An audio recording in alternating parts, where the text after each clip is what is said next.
Hey everyone, Joy Brooks with Email and Coffee. Once again, today I'm talking with G. Ranasinha, and we're talking about marketing. Strangely enough, marketing is broken. But before we get into the topic, G, go ahead, introduce yourself. Tell us a little bit about you. Well, hello there, Joy. Thanks very much for inviting me on. I appreciate it.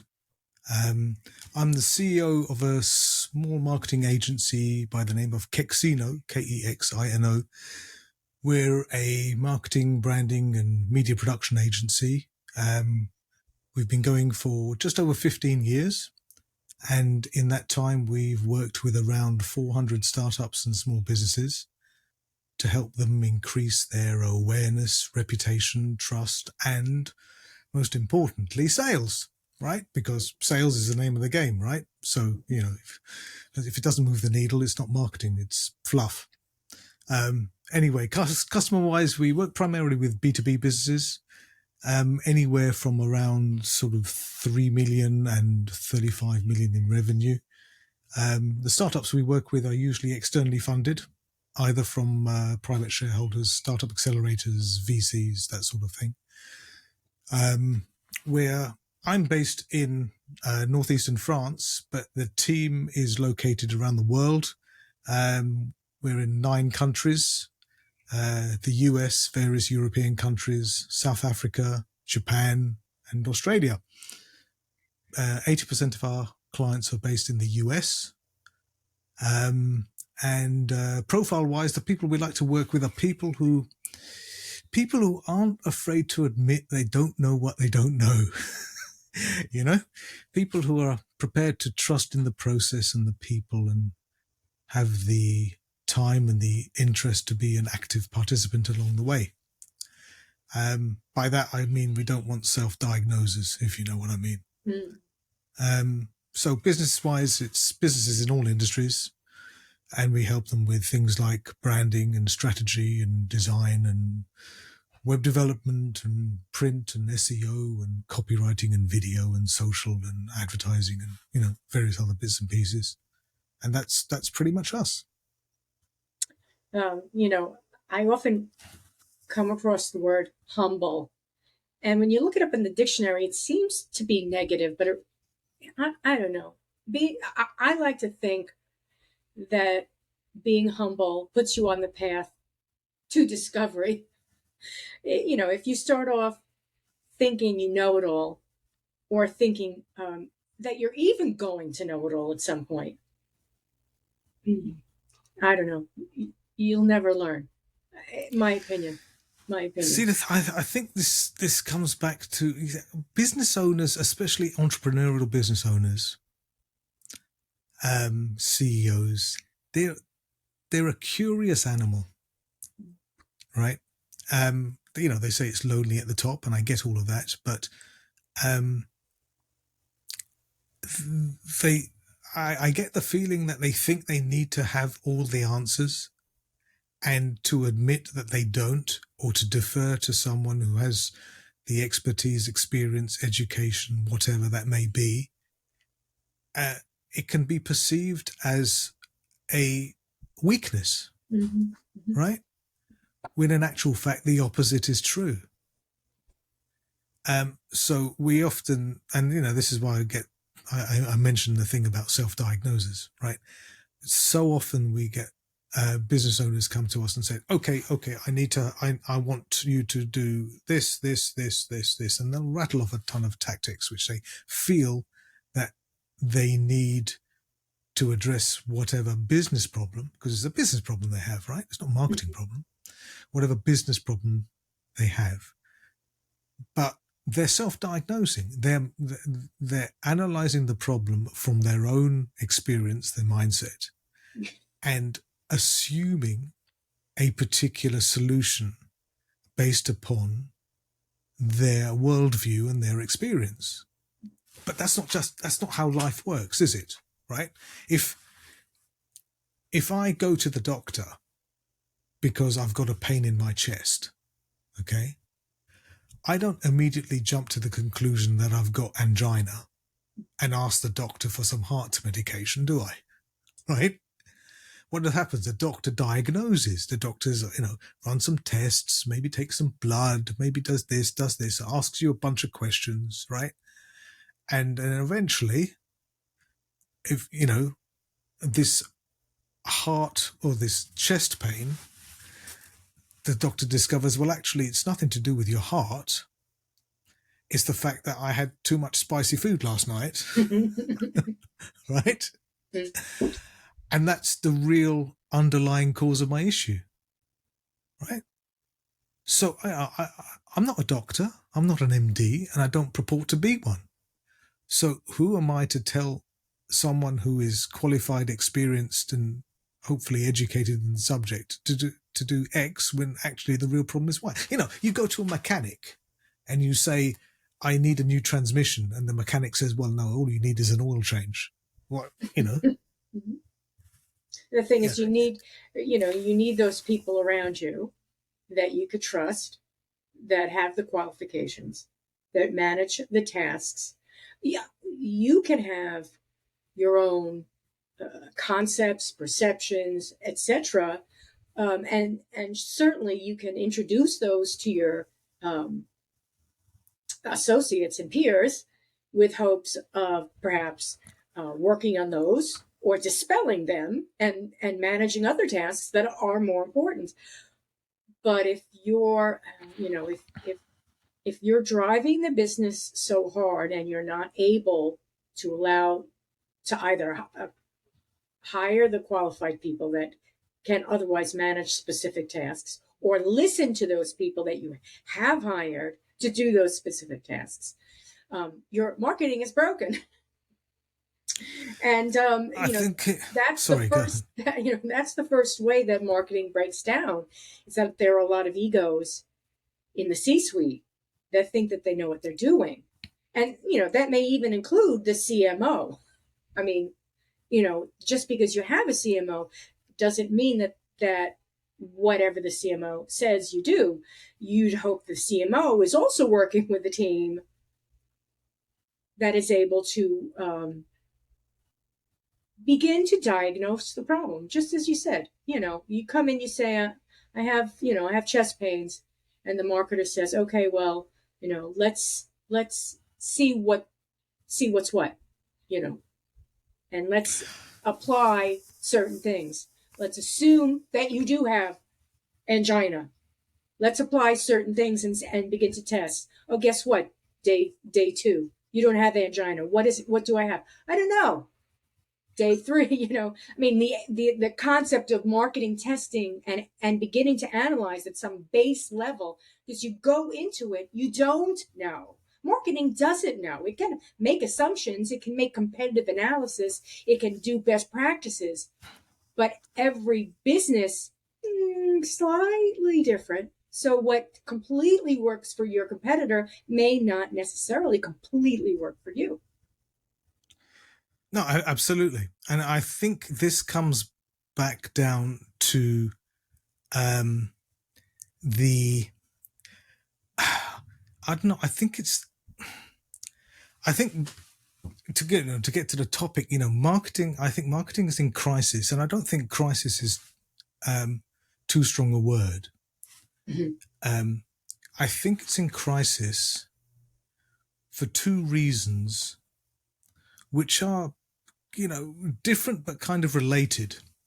Okay, and firstly, I think marketing is in crisis not because marketing doesn't work, because clearly it does, but because, as you alluded to just now, because marketing is ideologically disliked in the higher echelons of business, okay, resulting in effective marketing being sidelined in favor of efficient marketing. And we may go into the difference, or what I class the difference between effectiveness and efficiency, but and I'll expand upon that in a bit. But the other reason why I think it's in crisis is because much of the work that's conducted by, let's call them people who call themselves marketers, because I don't class them as being marketers. So they're people who call themselves marketers. that work is only a tiny bit, is a tiny percentage of what marketing is actually about. Okay. Most of the people who think they're doing marketing are actually doing communications or promotions. Okay. So as a result of this, marketing is being relegated to a sales support function, right? Producing brochures, tote bags, stress balls, that sort of thing. While automated lead generation and automating advertising, which delivers, substandard and ineffectual results, right? And at the board level, at the C-suite level, I mean, especially CFOs, but CEOs as well, I think they have an inherent distrust in marketing because it goes against the way they think. It goes against the sequential, rational thought processes that accountants and economists, financial types love so much, right? Mm-hmm. Because if you look at the rest of the business, of most businesses, it's founded under like an engineering model. And by that, I mean, like most management consultants, for example, come from an engineering background. All right. You could argue that economics is based on an engineering model in that it looks at economies as, and markets as though they operate under the rules of Newtonian physics, right? 1 + 1 always equals 2 and that sort of thing. Okay. So business is overwhelmingly driven by rational, logic-based thinking, okay, trying to find ways to reduce costs or effort or increase productivity or increase efficiency or whatever, okay? But what's happening with this kind of thinking is now being extrapolated into non-sequential, non-rational areas of the business, such as marketing, okay, which you can't apply it. Okay, but you're trying to reduce effort and cost by industrializing, mechanizing the process. Okay, but again, comparing it to other business departments, business silos, whereas reducing the cost of the manufacturer of a widget, okay, usually has no detrimental effect on the efficacy of the widget, unless perhaps you make it so cheaply that it's no longer fit for purpose, right? But reducing the cost of marketing invariably reduces its effectiveness because the arbiters of effectiveness are much more than its constituent parts. Okay, business processes based on rationality and logic presuppose a fixed and rational target, but the object of our work, human beings, are anything but rational, right? Humans aren't machines that always makes think. Me feel good. I like it. Why? Because it makes me feel good. Does it work? Right. But it makes me feel good. I don't know. Yeah, I don't know, and maybe I can't articulate it, but I know how I feel. I mean, humans aren't machines that always think or do something in the same way. They don't always behave logically or rationally, right? Which means effective marketing involves I don't want to say out of the box thinking, but, creative experimentation, stuff which finance people, sees as superficial and irrational and wasteful. And it scares them to death. Right? And also, it has a nasty habit of changing overnight without your even being aware of it. Oh, it makes me feel good. It makes me feel good. I hate it. What happened? But it doesn't even happen to have overnight. It can happen in exactly the same instance. People, I mean, what's missing from this mathematics-driven approach is context. Okay, the influence of a buying decision is heavily dependent on context, right? But because context is hard to measure, because emotion is hard to measure, right? There's no, if you look at some of the things that can make you buy or not buy something, okay? You could be afraid of the alternative, okay? You could be buying out of spite because you were, cheesed off with the previous manufacturer of the thing that you're buying. Okay, um, whatever it could be. There's no SI unit of fear, Mhm. right? There's Right. no SI unit of regret, of spite, of anger. Yet these are all things which influence us as a buyer in buying stuff. If it didn't, there wouldn't be all of these people buying crap on eBay at 2 o'clock in the morning after having a little bit too much of the falling down water, right? Hmm. Hmm. But it clearly influences our buying decisions.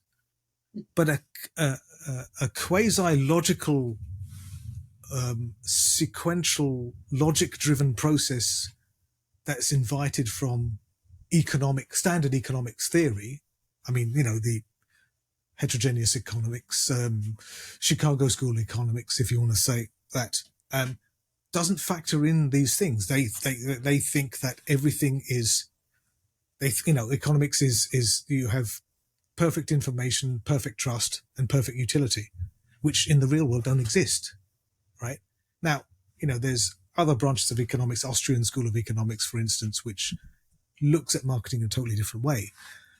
But most people don't study that side of economics if you're going to be an economist, that is, right? But you don't have to study this stuff. You can look at it from your own personal experience as to how you react and the types of thoughts or the types of feelings that go through your mind that influence your your buying decision, the consideration space that you're looking to buy. And all of this is exorcised out of the equation when you try to apply marketing technology, um, um, software driven results, and try to, squeeze every ounce of efficiency into this process. Because what happens is that emotion, that context, that anything that resembles emotion is removed from the process. And then people wonder, well, hang on, why isn't marketing working? Because, creative don't get a look in, right? Creative has been exercised out of the equation. Now what we're doing is we're downloading royalty free images, throwing them in Canva templates, And getting automate. getting AI to create 100 different headlines and subheadings, and throwing it up there and seeing what sticks. So I'm getting distinct impression that marketing is an art. It's an art and a science, but it's a different kind of science to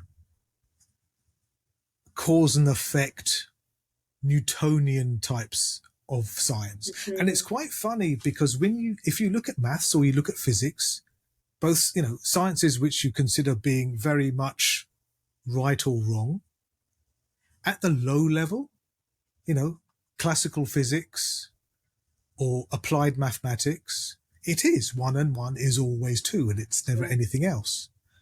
But as you go further up and you get into things like pure maths, or you get into quantum physics, right?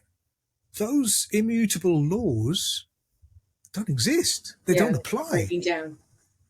And I think that's interesting because I think, if it's not really two sides of the same coin and they're actually the same side of the same coin, maybe we're looking at this whole automation, programmatic marketing technology thing from the wrong end. Because it's not about, bombarding to death your target audience group until, you they buy as a sign of submission. Right? It's something which they're buying from an emotional standpoint. Emotion is, unless it's a really, really low quality commodity type item, anything we buy, whatever the price, whatever its use, we buy emotionally. Anything we buy. You may think that it's, you don't care which, I don't know, pairs of socks you buy, which brand of fabric softener you use, but there is an emotional component. There is a preference that is based on emotion, which forces you in one particular direction, or forces you, compels you to look more Compels you. closely in one particular direction. So if we're removing this emotional component, it's hardly surprising that the effectiveness of marketing is falling, even if it, as its efficiency in terms of cost per click or cost per eyeball view or whatever nonsense KPI you want to actually measure from it, as that gets more and more efficient. Does it matter? Does it matter if it's more efficient if it still doesn't work? Mm-hmm. Mm-hmm. And that's why I'm really looking forward to the aftermath of the AI revolution within the marketing industry and how it is going to let us all down. Because while the output may be competent, it won't be resonating. Mm-hmm. They, AI can't do emotion. Right. Right. We have to prompt it. We have to prompt it, and even that, it's what it's writing is factual. It's generic. It's quite vanilla. It's quite unoffending. It's inoffensive copy or Right. inoffensive imagery, right? Exactly. But that's not what moves the needle, Right. right? The magic happens in the periphery of a bell curve. It's not the middle stuff. Middle stuff is ignored. 85% of marketing messaging is ignored. All right. So if that's the case, what we need to focus on is the differentiation and distinctiveness that we can create in the minds of our target audience groups, which is happening at the periphery and not in the middle. Mm. And that kind of stuff at the moment, touch wood, can't be automated and can't be given to a machine or a bit of software to come up with. You look at the most evocative, successful marketing or advertising messages over the last 50 years. They don't make rational sense, right? It's not something that a machine could come up with because it's reliant upon emotion. It's reliant upon humor or pathos or anger or whatever.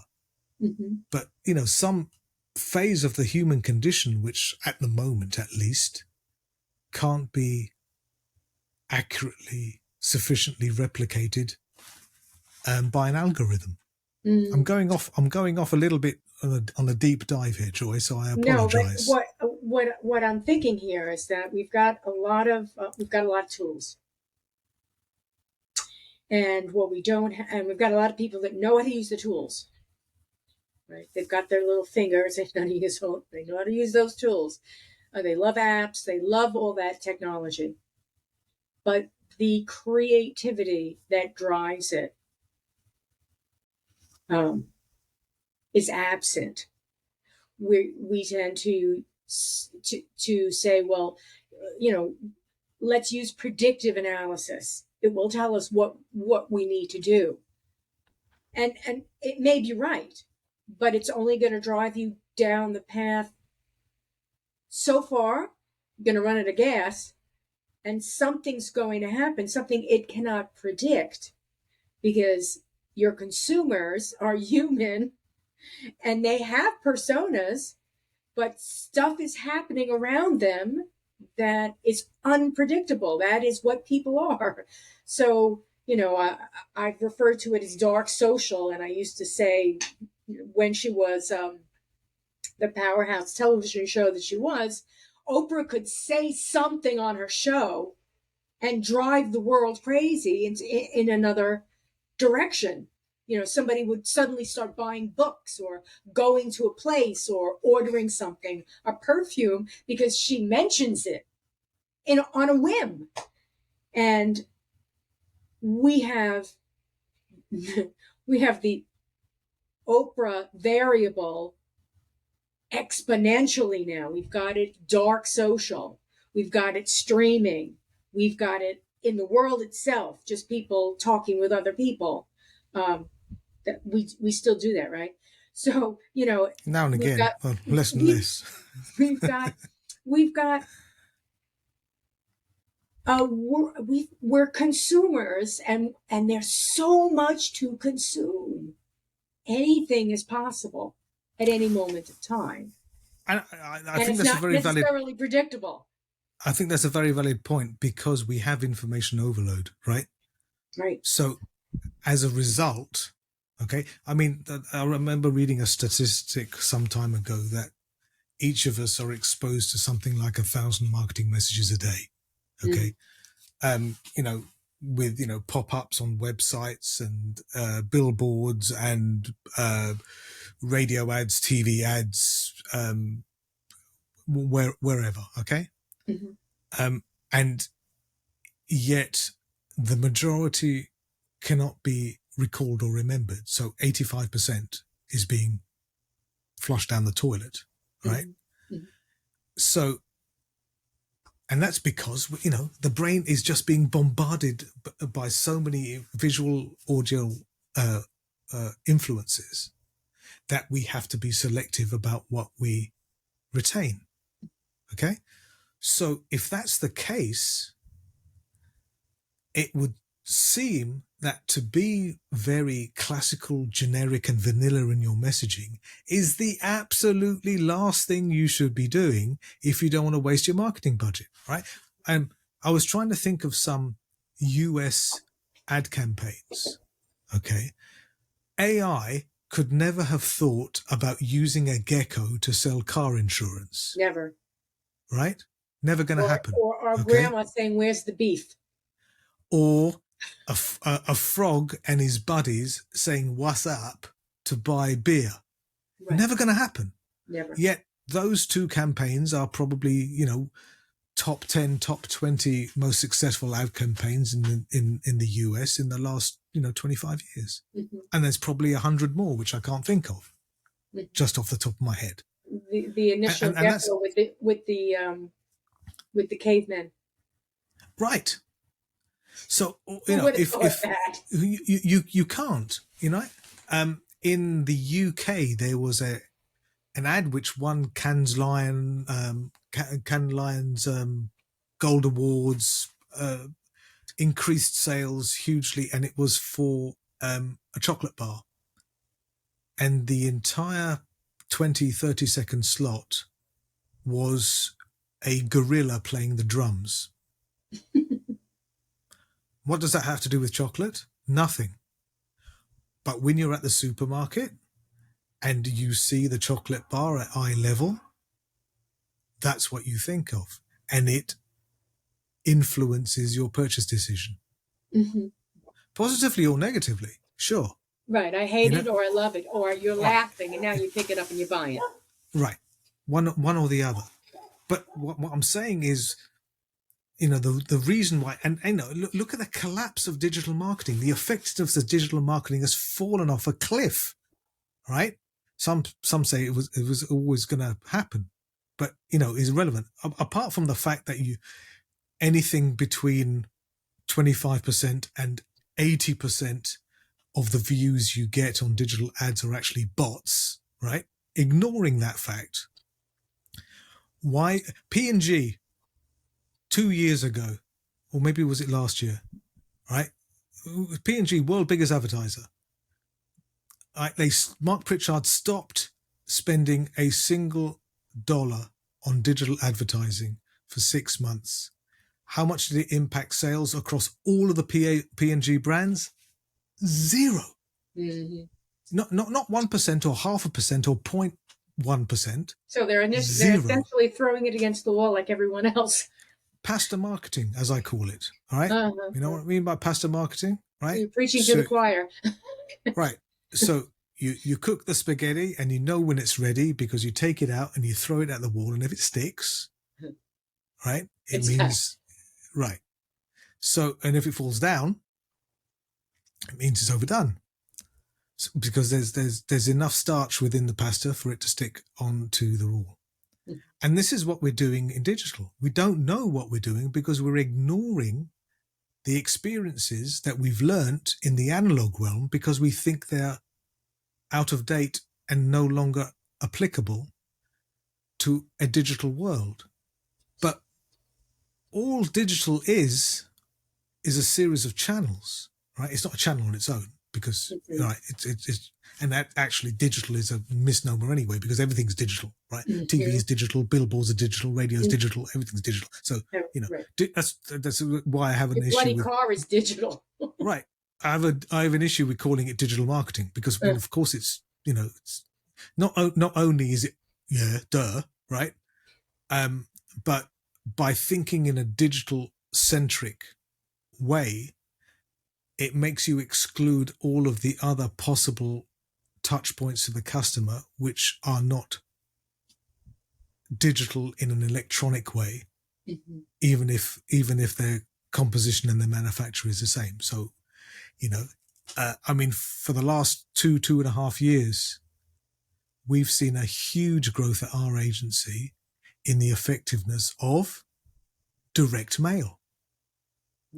Sticking something in an envelope and posting it to someone, right? How antiquated can you get, right? How antiquated can you get? But you've got a pretty much 100% open rate compared to an email, right? It's not going to be ignored.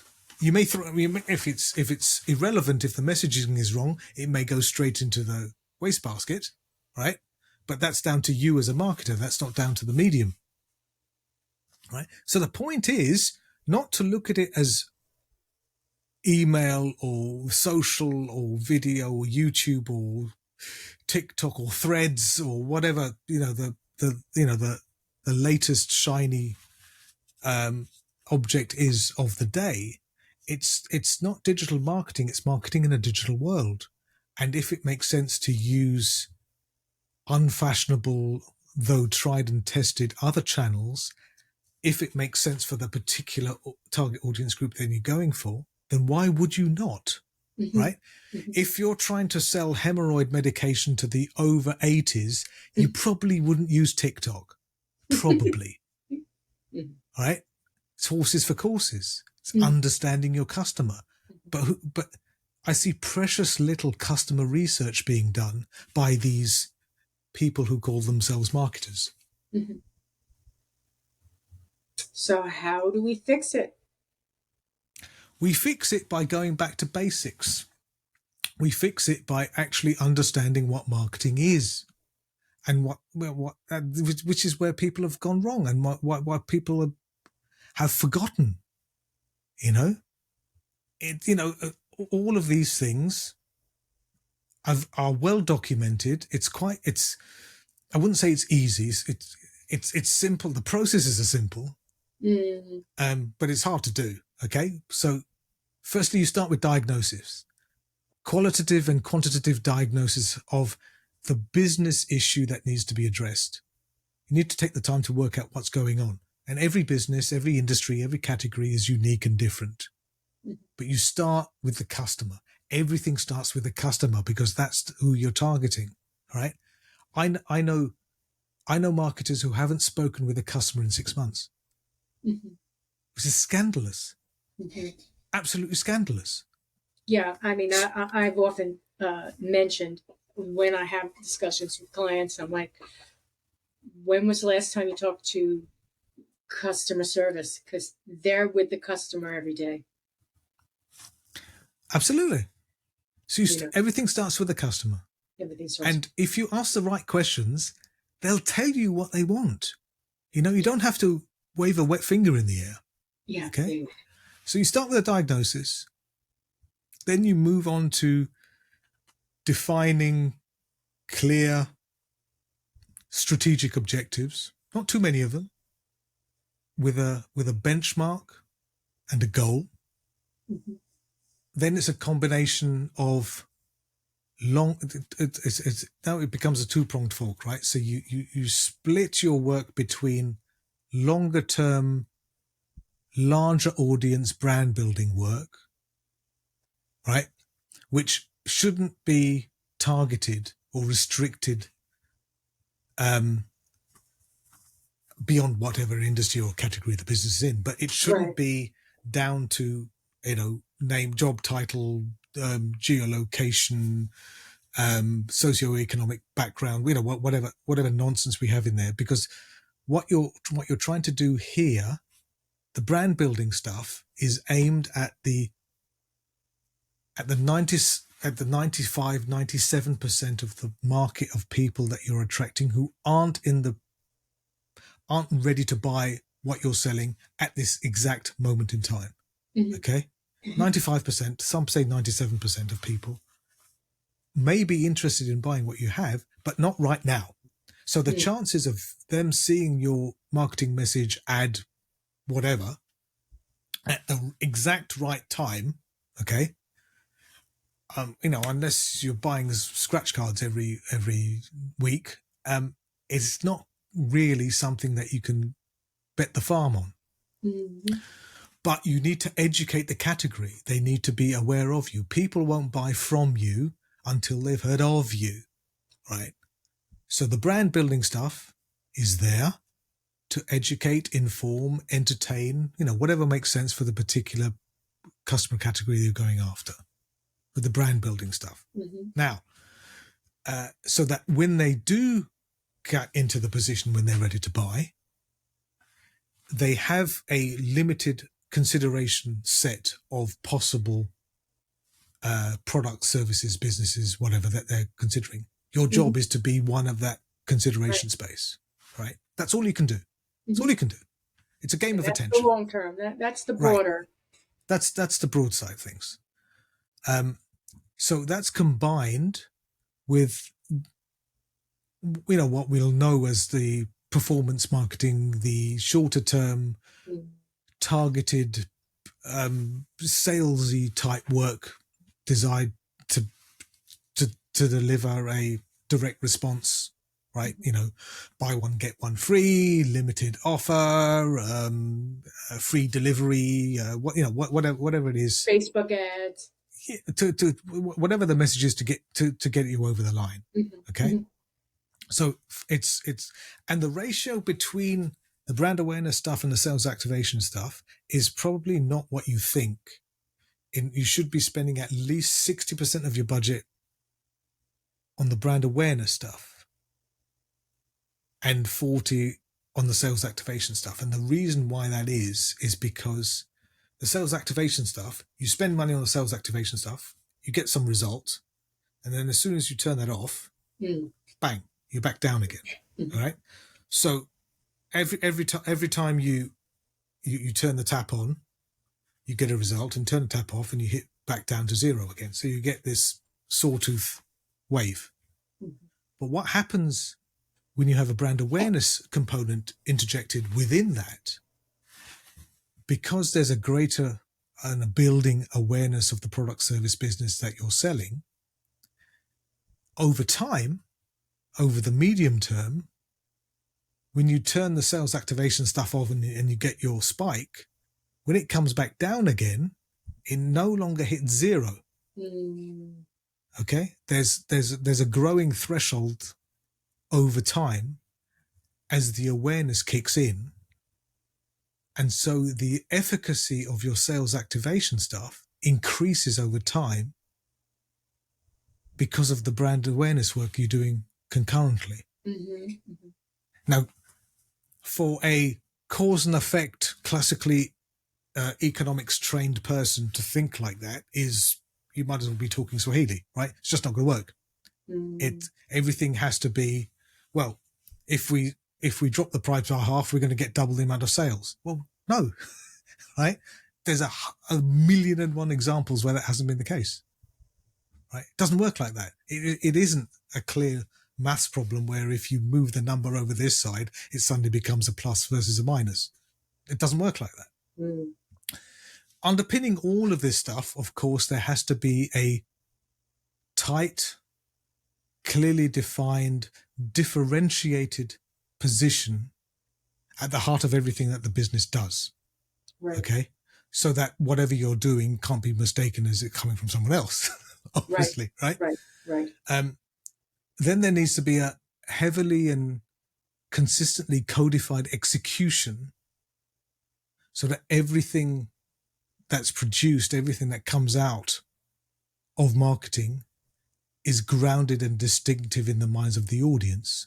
So consistency in terms of what many people think as being brand, which is actually really brand assets. So colors, typography, you know, various other brands. You know, if you've got word marks, logo marks, specific images, whatever it may be. Okay. Ideally, on top of all of this, we need to see a greater level of investment in share of voice when compared to the competition. Now, investment doesn't necessarily mean in terms of money. By share of voice, I'm sorry, I'm jumping, assuming everybody knows what share of voice is. So if you look at a particular category in an industry, generally speaking, and there's reams of peer-reviewed research on this, generally speaking, the brand that has the highest percentage of share of voice in terms of the people who are talking about it, who recognize it, who are aware of it, is directly correlated with share of market, which seems logical, right? Which means basically the big guys always win in a particular market category. There's no point, right, you and I going into business and say, you know what, we're going to make a carbonated cola drink and we're going to take on Coke and Pepsi and we're going to win. Yes, right? Because it's not going to work. Okay? Because, you know, that middle ground has gone. And going up after the big guys playing their game is never going to work. You have to be differentiated. Now, if your cola drink was made with all natural ingredients, right? Sourced from sustainably resourced, high in protein, right? And maybe, you know, you're planting a tree for every bottle that's sold or something like that, right? Now you're differentiated. You're doing stuff that the big guys can't do, and you've got half a chance, right? But we're at the periphery again. We're not in the middle of that bell curve, right? So that's what I mean by share of voice. Next on the list is creativity, I suppose, which, you know, we've been talking about before. It's something that's sadly lacking from 99% of the marketing we see today. And seeing that creativity being deployed consistently and in empathy across the channels that make sense to use, right? So if you're doing a TV ad, it doesn't make sense just to use the soundtrack and throw it on the radio or on a podcast, right? It's adapting the campaign and the creative execution of that campaign to the medium to be in sympathy with the execution channel. Right? And I don't know, maybe there's other things as well, but I think if you do those things, you've got half a chance. But how many people, I won't call them marketers, how many people do that sort of stuff? Yeah. Because it's not sexy, is it, Joy? Right? It's not interesting, right? They want to play around with software and, you know, drink their flat whites in the coffee shop and, you know, waste their time doing promo stuff. And promo stuff, don't get me wrong, promo stuff's important, right? Social media is important, yes. Right. Advertising, messaging, influencer marketing, whatever, all of this stuff is important, but it's all promotion stuff, right? If you look at the 4 Ps, it's a fraction of one of the Ps. Right. What about all the other stuff? Yeah, and the thing is, I mean, it's not to say that there's not a formula to all of these different methods, right? There are methods, but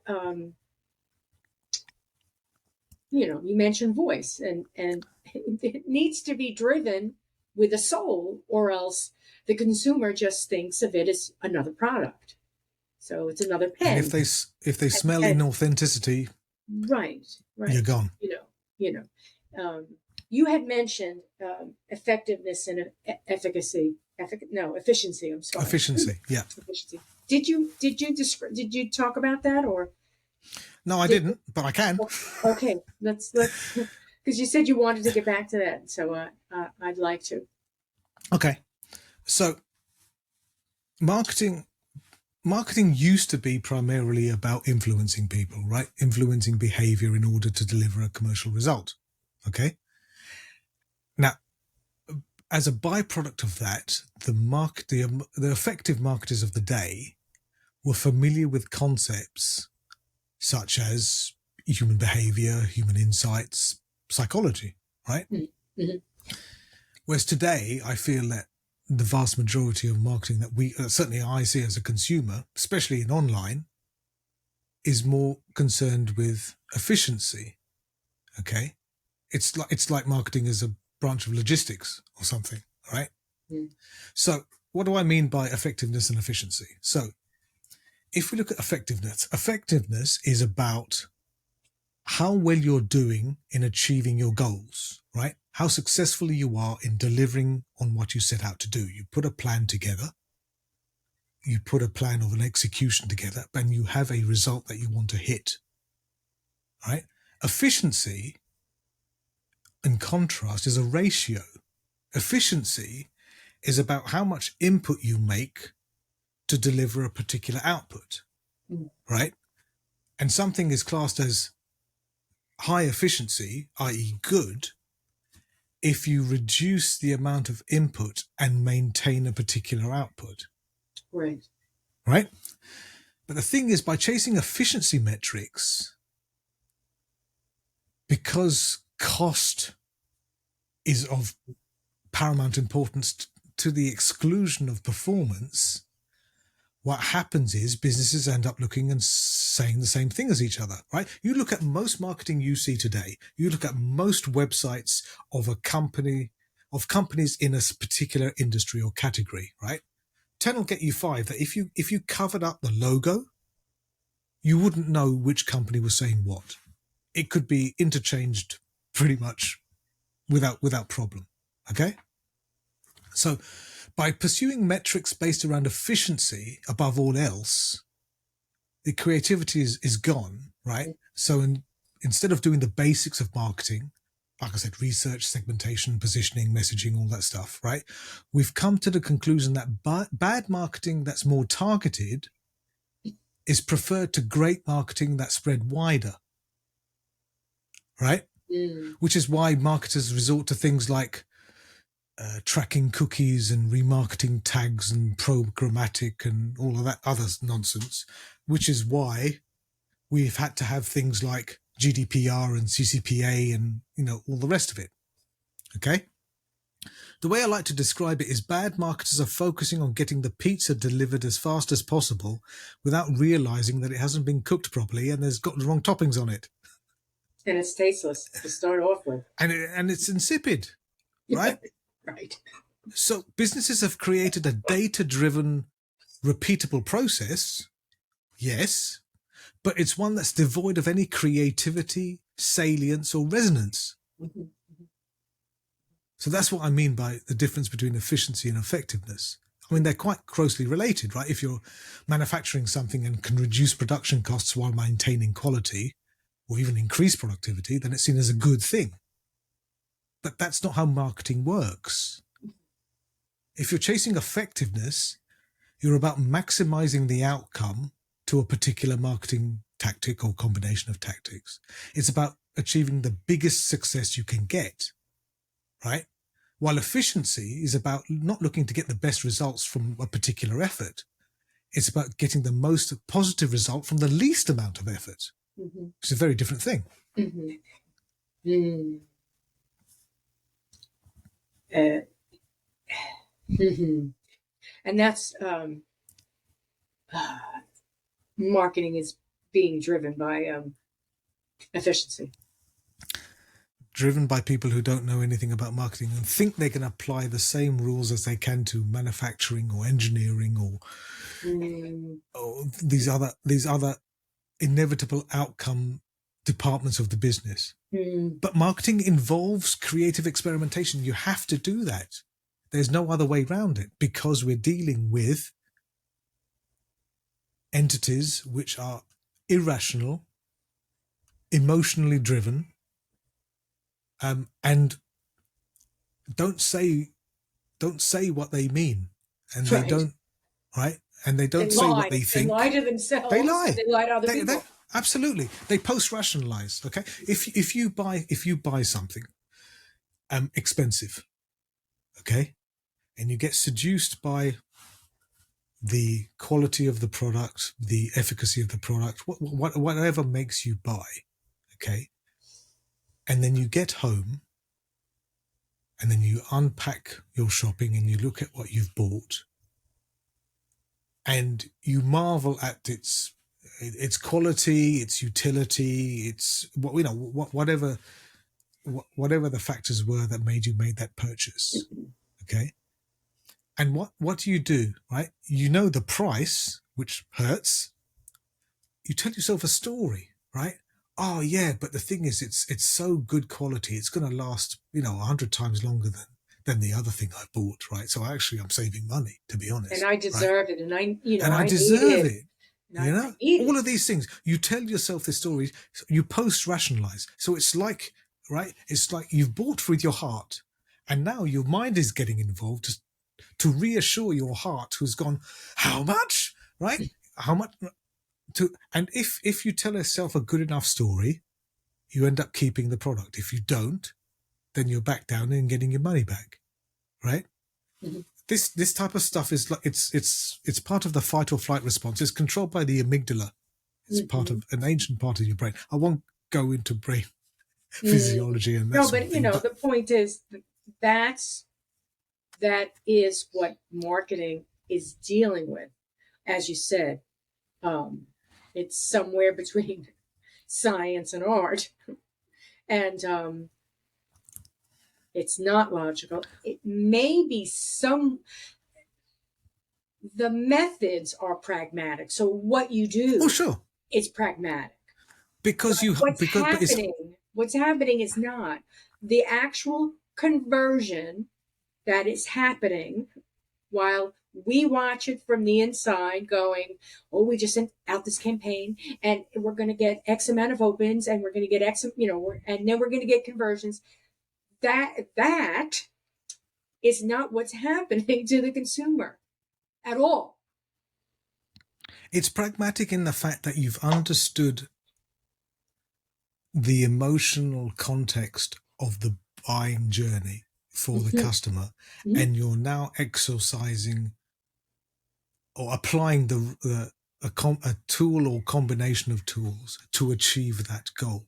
Mm-hmm. But that's not what's happening. It's Right. waving a wet finger in the air. Right. Right. Exactly. Exactly. Where, so it really does come down to, and I don't know how many times I've said this. It's not a buzzword. It should be. Well, it is a buzzword. It's about strategy, for goodness sakes, folks. If you have a marketing department and if you don't have a number of strategies riding with goals to achieve those strategies, um,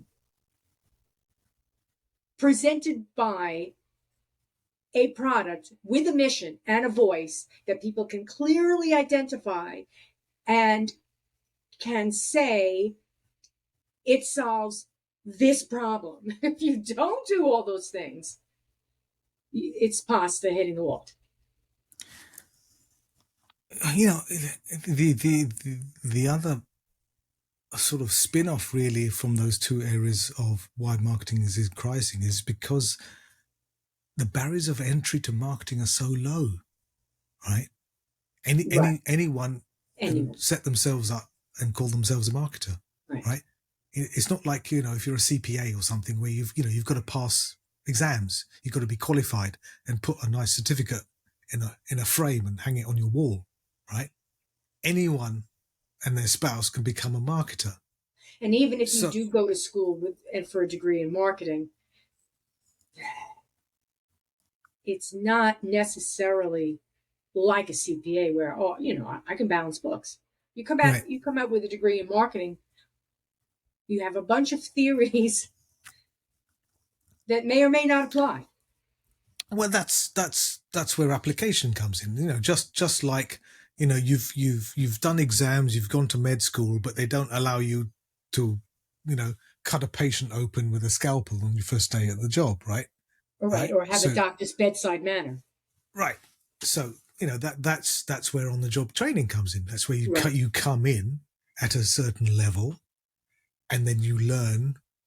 You have mentors or you have colleagues to get up to speed and translate what you've learned in the theory into practical, actionable advice and concepts. And I think all of that whole feedback loop is missing. And and people are thinking, oh, okay, all I need to do is sign up for $20 a month with this software, and then $30 a month with this software, and you know I can I can be a millionaire by next week. Well, that's unfortunate. That brings in the the multi-level marketing concept, the passive model marketing concept, the theories out there that do work, but again, it's you've got to have that product. You can't sell multi-level marketing with garbage. It will go because today you could set up a coaching business using multi-level marketing. So you buy a program, you roll it out, and you become the next influencer or coach through simple marketing that's outlined in the product that you just bought. But it's only going to go to a point, and then it's, like you said, the sales going to go up and maybe, down and then it's going to crash, and that's the end. You're never going to get up again because you don't have the differentiator, you don't have the creativity, you don't have strategy, you don't have a marketplace. I mean, you're one in a million in the marketplace. So consumer beware. No, I mean, a fool and his money are easily parted. That's what they say, right? Consumer And beware. there are plenty of snake oil sellers out there. And caveat emptor, buyer beware, Yeah. absolutely. But you're gonna get that in any industry, in any category, and in any business. There are always going to be those people, the opportunists. They exist everywhere. I wouldn't call multi-level marketing, to be honest. It's a sales course, and it's asking you to follow a sales recipe, Right. right? There's a marketing. It's sales, right? And then there's other people who are actually in marketing who don't realize that all of us in marketing fundamentally are there to affect a tangible positive revenue on the business. We Right. are in effect working in sales, right? Mm. It's it might be a dirty word in some corners, but that's what we're doing, right? The job is growth. The job is business growth. And if you can't understand basic business structures, terminologies, foundations, then you can't you can't be a marketer, right? More people in marketing know about AI, VR, ChatGPT than know about EBITDA, right? Now that's a problem. That's a real problem. And it's one of the reasons why marketers aren't taken seriously in the boardroom, because we don't talk finance. We don't talk the language of the boardroom, right? You go in there and start talking about salience and share of voice and mental availability and all this touchy-feely woo-woo West Coast California stuff, you're going to get laughed out of the room. It lasts 5 seconds. It's not going to It's happen. true. It's true. Why do you think it's going to work? It's because I have that gut feeling. And I don't know how many exactly. times I've Yeah. said that. No, I know it because I looked at the healing power of the crystal, and it told me. But, I mean, there are many trends that uh, you can mathematically identify them, right? But sometimes it just takes that, I don't know, that it's a feeling. It's like you look at something and you say, wait a minute, there's something here. Well, where is it? I don't know. Let's play it out. There are going to be numbers. You're going to be able to find the numbers, but it's that feeling before. You just seem to see a trend. You seem to see 1 and 1 that's equal to, that's plus 1 equals 3. You seem to see that as it's playing out, and you don't have the formula yet, but you just seem to see it. And the marketing trend, somebody who's in marketing for a long time can begin to see that trend, the trend happening, or see it not happening. In other words, this is never going to happen. Well, why do you say that? Because it's not trending. Well, what do you mean? It's the numbers are not even starting. It's not churning. It's hard to explain. It's before it's before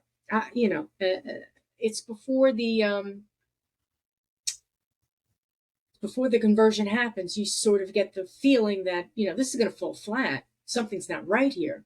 And a marketer, I guess it's that creativity, No, can but judge that. it's getting market affirmation, right? The Yeah, customer needs to be involved. The customer is, the other person that's sitting at the table, right? Who right. It's was it? like I think having it a was conversation or a joke, and it falls flat in its face. And the comic says, "Time to pivot." right. I think it was Jeff Bezos. One of his quotes, or certainly an anecdote of his. Anytime he ever had a meeting, around the table there would be an empty chair, and that empty chair represented the customer. And it was there at the table so that he could look and he could say, does that make sense for the person who should be sitting in that chair, whatever we're discussing, right? And, like him or hate him, I like him or hate Amazon, right? They, they've, they've grown exponentially. I mean, okay, the early years it was self-investment and the shares were worth nothing, right? But they've grown because of the attention to detail to the customer.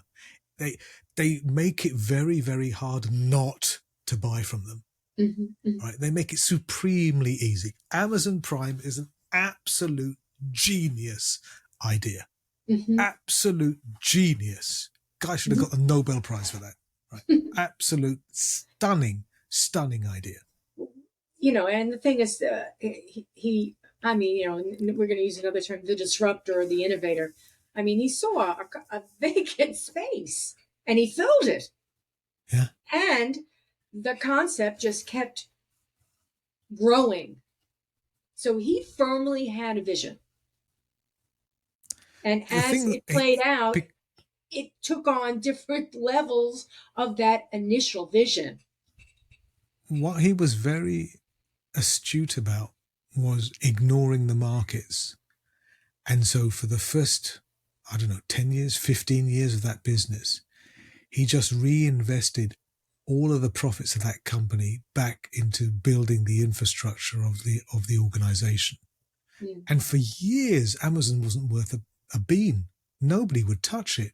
Mm. They were chugging along, bouncing off their break-even point, but that was about it. Mm-hmm. But it's because of Amazon that we've got Amazon Web Services, for example. I was going to bring that up. I was going to say, from books to web services, who would have said that? Oh, that I would have expected that. Right. AWS powers what, 80% of the web traffic. Exactly. If you've got an image, I can guarantee it's being hosted by AWS. Right. So it's having that single-mindedness as a business owner, sure, but everything was focused around the customer. right? So you're saying about spotting trends, there's plenty of tools. You've got Google Trends, for example, right? There's plenty of tools for spotting trends, but trends are irrelevant Right. unless they're meaningful to the customer at that particular time, Right. right? Threads getting a lot of attention at the moment, right? Right. Right. Right. But it's the early adopters, the people who are really pissed off at Twitter and have jumped ship, are the Right. ones who are part of that. I think it's like 120 million or something so far within that.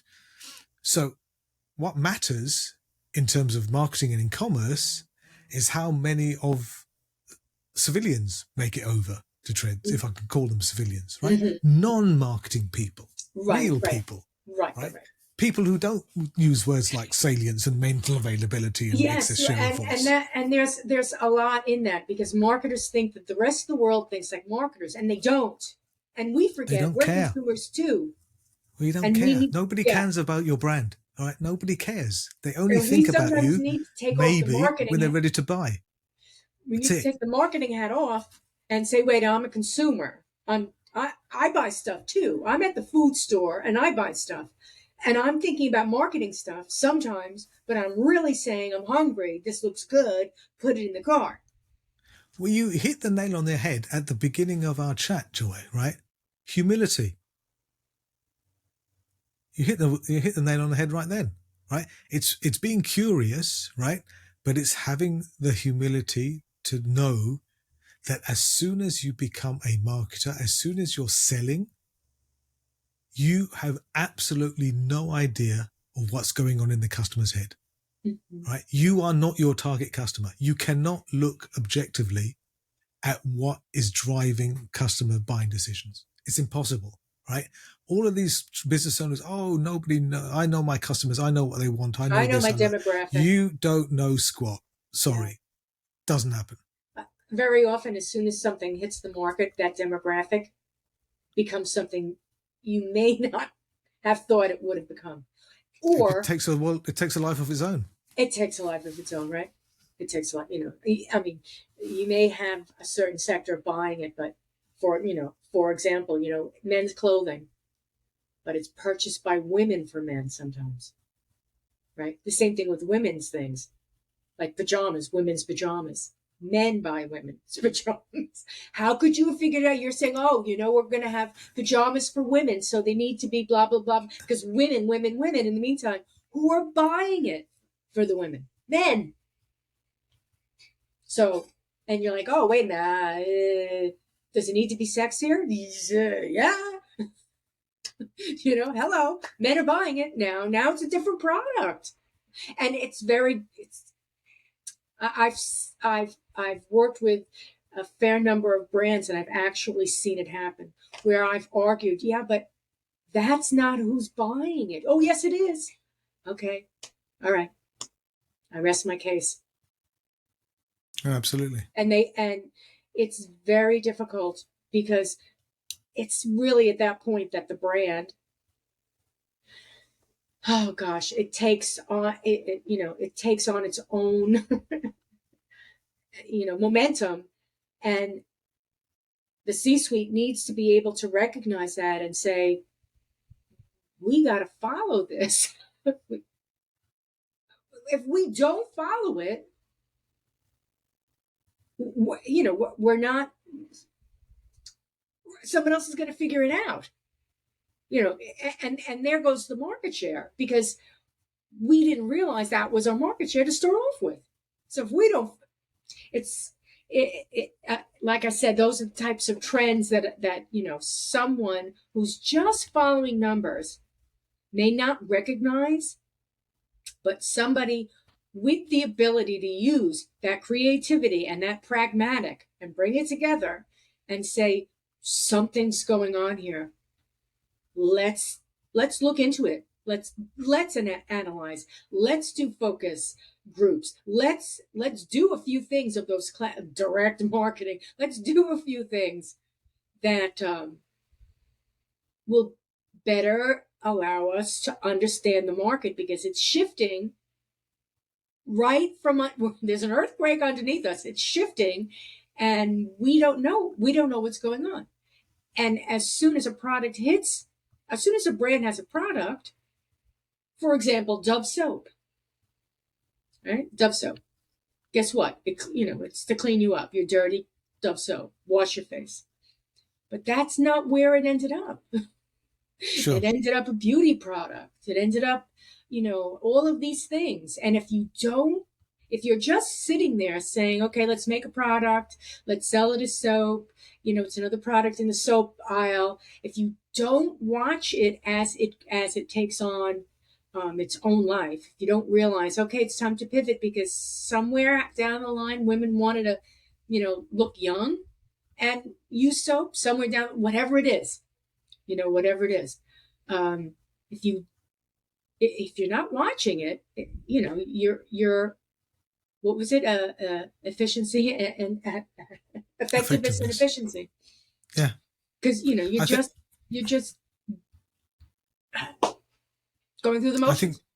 I think the other thing, and you mentioned that was competition, and actually understanding that your competition can come from channels which are classically not where you're looking. And if you've got your head buried in spreadsheets, it's very easy Hmm. to dismiss and not see the obvious. And Hmm. the example I tend to use for this is Sony, um, with the Sony Walkman. You remember the Sony Walkman, right? Hmm. So back Things that don't back in exist the anymore. back in the 80s and even early 90s, a Sony Walkman, a portable cassette player, and eventually it became a CD player as well. It was the Walkman, the personal music player to have, right? It Hmm. was, I don't know if it was the best, but it was ubiquitous everywhere and everybody wanted one. And Sony kept on iterating and coming up with different versions and keeping up with consumer tastes. But Sony were looking at the competitive landscape. They were looking at companies that were just like Sony. So they were looking at Panasonic, Technics. They were looking at Akai. They were looking at Pioneer. They were looking at, They weren't looking at Apple. and Apple came along and they said, well, this is more expensive than a Walkman and it's from a computer company. Well, what possibly, that's not a competitor. It's something totally different. Mm. They couldn't see outside of their own little worldview. What happened within 2 years of its launch of the iPod, which was in October 2001, because I was actually at the Apple campus the day after its launch, actually. Useless piece of information. 2 years after its launch, sales of the Sony Walkman had dropped by 83% in 2 years. So it's ignoring and understanding that competition can come from other categories. It doesn't have to be from the category you're in. It's a hot day today. I don't know how it is where you are, but over here it's a really hot day today, right? So it's never far from my mind, but think of ice cream. Okay. If you're an ice cream seller, your competitors aren't just other ice cream sellers. Your competitors are, maybe the customer wants an ice cream, but maybe the competitor wants a cold can of soda. Maybe he or she wants a snow cone. Maybe he wants a chilled glass of Chardonnay, right? So all of a sudden, these things are in direct competition with you as being an ice cream seller, Right. right? And what's actually interesting talking about ice cream, again, going off at a tangent, I apologize in advance, but I do this Mm. often, okay? We worked with an ice cream brand a while back, and they couldn't work out why sales plummeted in the hottest months of the hottest days of the summer. They had really good brand recognition and they were selling well when the temperature was warm or hot. But on those very hot days, they actually saw sales fall. And it was only by actually speaking with customers that they found the reason why. Can you guess? The reason why was that the people who were buying the ice cream couldn't get it home in time before the whole thing melted. It was too darn hot. Now, if you don't speak to your customer, you won't, an economist would say hot a day, more sales. And the whole thing is a linear relationship, right? Right. But unless you speak to customers and actually understand how their behavior is affected by context, right, in this case, a hot day, a very hot day, you would never be able to explain that. And you would say, oh, okay, well, maybe I need to drop the price when it's hotter, which is ridiculous, because if they're going to buy your ice cream, they're going to buy your ice cream. Right. So you're just throwing money away. What you need now is an ice cream stand with a good refrigerator. With a good refrigerator, or better insulation. Maybe you sell instant ice cream. One of those styrofoam boxes and stuff, with their branding and stuff on it for $1 during those hot days. Whatever. But it's thinking of it in terms of behavioral characteristics and not economic characteristics or commercial characteristics. Right.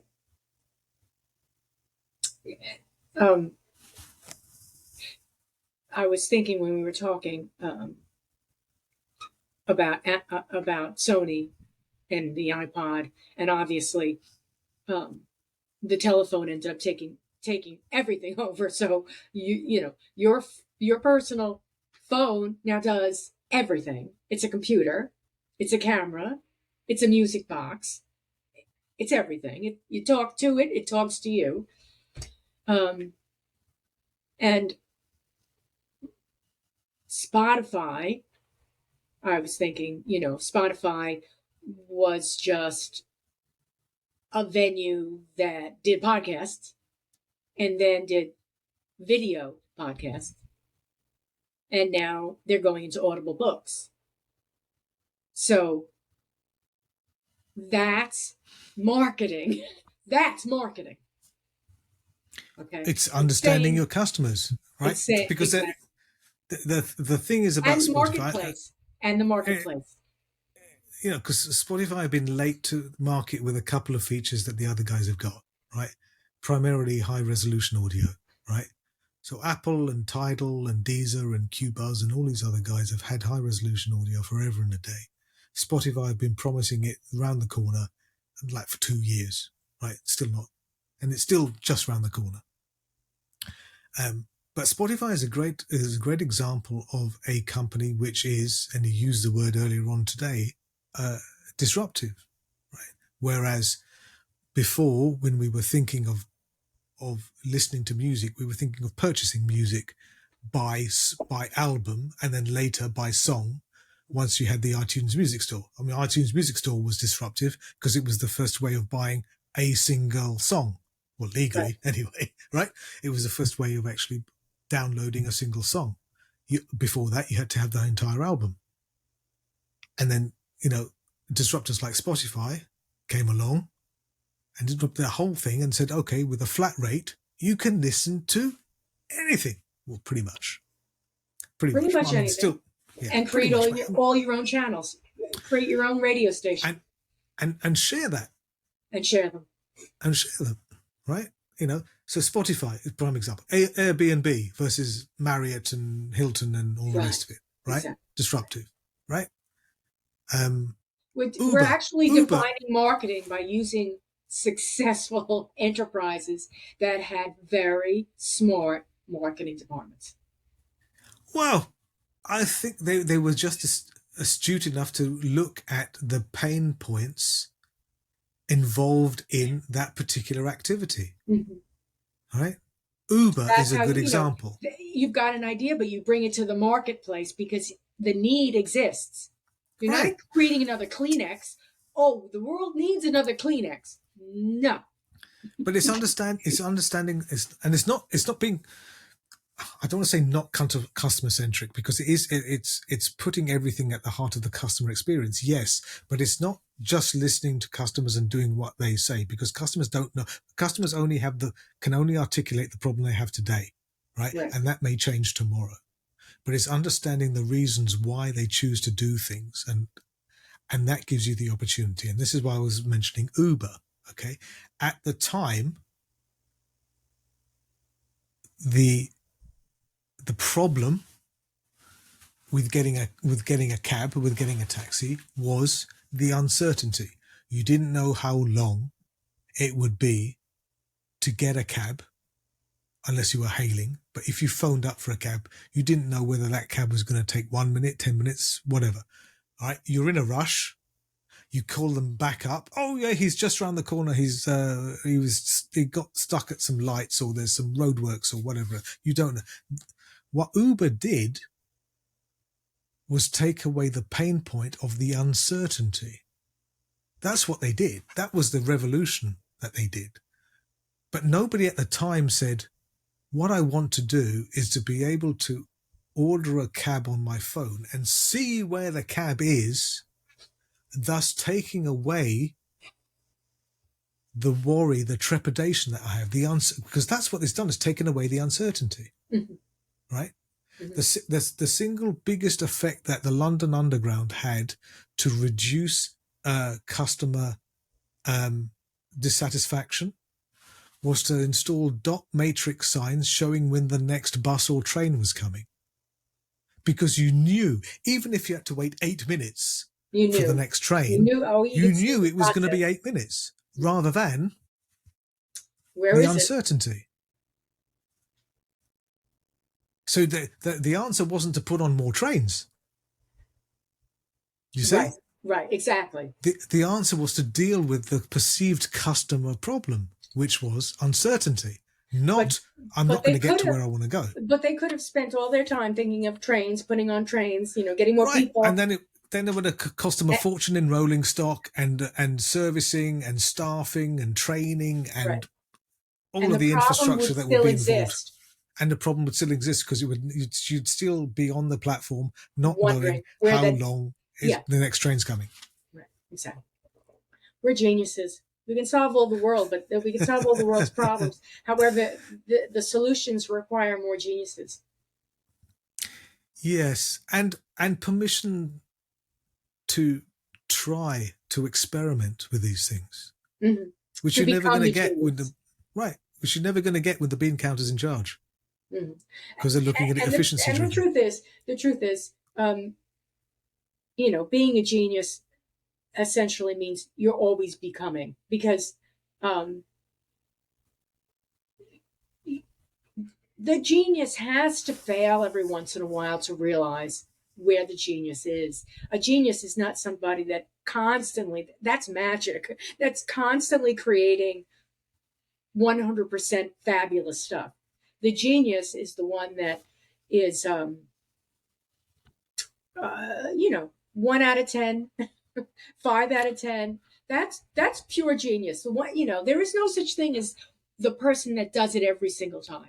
There's no such thing. Well, it's fail fast, fail often, isn't it? Wasn't it Edison who did he had 300 failed attempts before he actually had something work? I know that James Dyson had 800 prototypes before he found a vacuum cleaner that worked. And it's having that humility to use the failure and to make it turn into genius. Right. So we solved the world's problems. We certainly solved marketing's problems. That was easy. Only took an hour and 20 minutes. Now everyone just needs to listen and follow through. There we go. So if people need to find, thank you so much. Thank you for solving the world's problems. If people need to find you on social or the company, tell people how to do that. You can find the company at Kexino.com. That's KEXINO.com. To find me, probably the best way is on LinkedIn. If you Google me on LinkedIn, you will find me, no doubt. That's probably the easiest and best way to connect with me, is on LinkedIn. I hope people do. This has been yet another fabulous talk with you. My pleasure. Thank you for the opportunity. I appreciate it. And that's a wrap, folks. Until next time. Email and Coffee with G and Joy. I had to say That works. that. Bye bye, all.